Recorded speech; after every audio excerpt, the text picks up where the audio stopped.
Because par rapport à Bouyon vient poser ton challenge because I think a lot of Haitian in Haiti, spécialement, pas qu'on Bouyon. Yeah.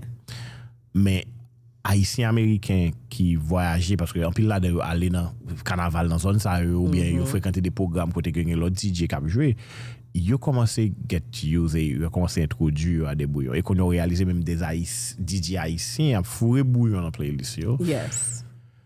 Parce que il pas vraiment gain pile nouveau Rabòday. So your thought on Bouyon and est-ce que la take over Rabòday là, est-ce que et qui ça Rabòday là de faire? Well, I should ask you that question.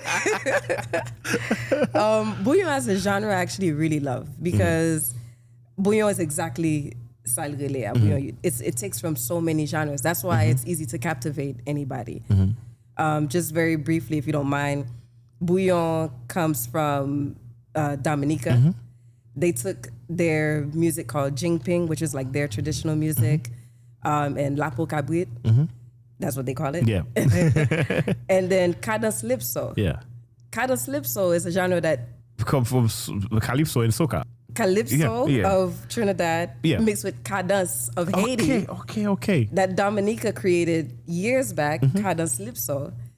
So all of that is in Bouyon, and then they put Konpa in it, soca in it, and that's why everybody can hear it. So once you hear it, you can see why anyone can gravitate to it because it's already inside of the genre. And then they just might make one song that's more Bouyon soca.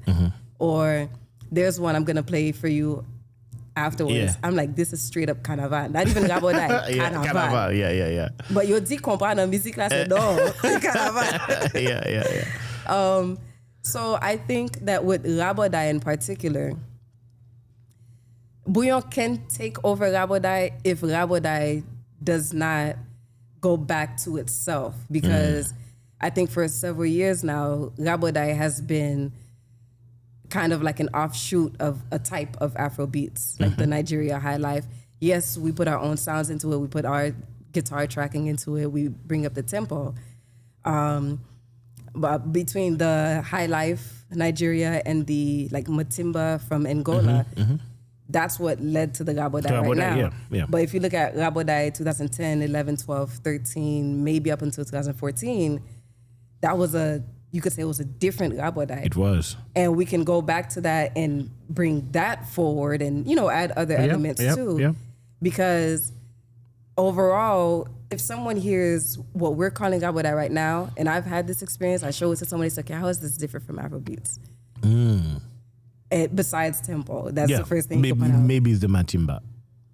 Maybe it's that source that we have. It's like it's like a big part of the sound identity of the common Rabòday that we used to have now, like the B-mix Rabòday, the Tony mix, the Call mix, or the DJ Bullet or things like that. Right. But I think also when you listen to Logi Baby, yes, he did something original. Yes, he did. In my opinion. I agree. So I agree.